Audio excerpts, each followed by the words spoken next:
Wallan a annoncé il y a quelques temps son tracker, alarme, détecteur de chute, son petit boîtier qui s'appelle GeoRide. Dans cette vidéo, je vais vous montrer le contenu du colis que j'ai reçu il y a à peu près une semaine, ainsi que le montage du boîtier sur ma moto.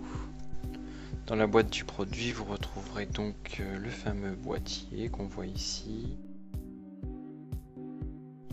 Ensuite, en dessous, vous aurez une petite fiche avec dessus votre QR code qui permettra de lier le boîtier à votre application.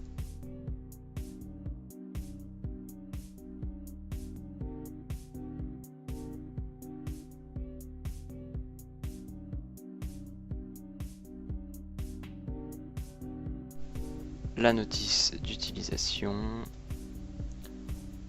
un petit scratch qui permettra de fixer le boîtier sous la selle de la moto, un câble d'alimentation qui viendra se brancher sur la batterie de la moto,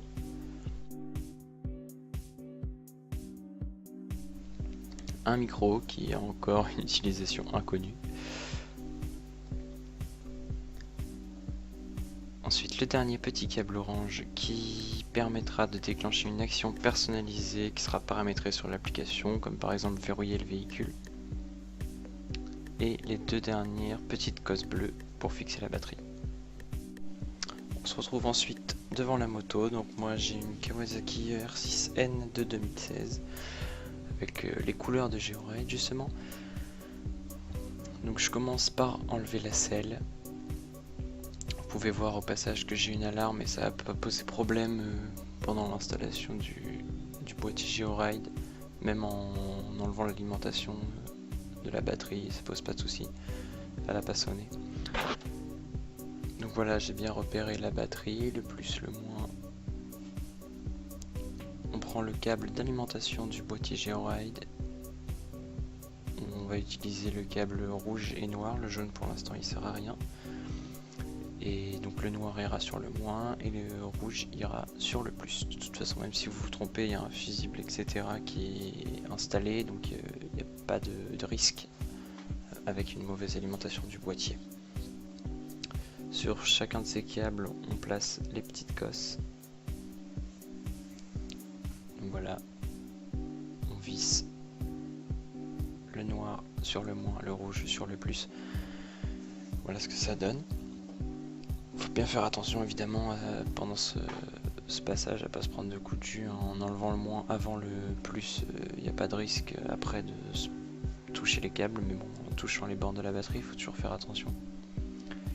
Avant de brancher le GeoRide, il faudra faire la configuration sur le téléphone avec le flashcode et puis l'activer dans l'emplacement de la carte SIM, activer le petit interrupteur qui va démarrer le boîtier.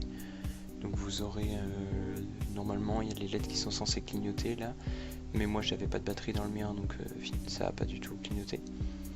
Mais une fois branché, vous pouvez voir que là ça clignote le bleu et le rouge, enfin tout clignote en fait. Et donc quand ça clignote c'est que ça recherche du réseau etc. Et quand c'est fixe c'est que c'est ok. Ensuite après mon petit setup avec les scratchs etc. Voilà ce que ça donne. Un petit peu de cable management, les serre-fils, tout est bien propre. Mon boîtier est un peu en l'air mais il n'y a pas eu de problème après une semaine d'utilisation, pas de problème de fausse détection etc. Faut que le logo GeoRide soit bien en l'air, surtout c'est ça qui est important. Et donc voilà, après la selle remise, tout est ok, tout fonctionne parfaitement. Merci d'avoir suivi cette vidéo jusqu'au bout, j'espère qu'elle vous aura été utile et à la prochaine.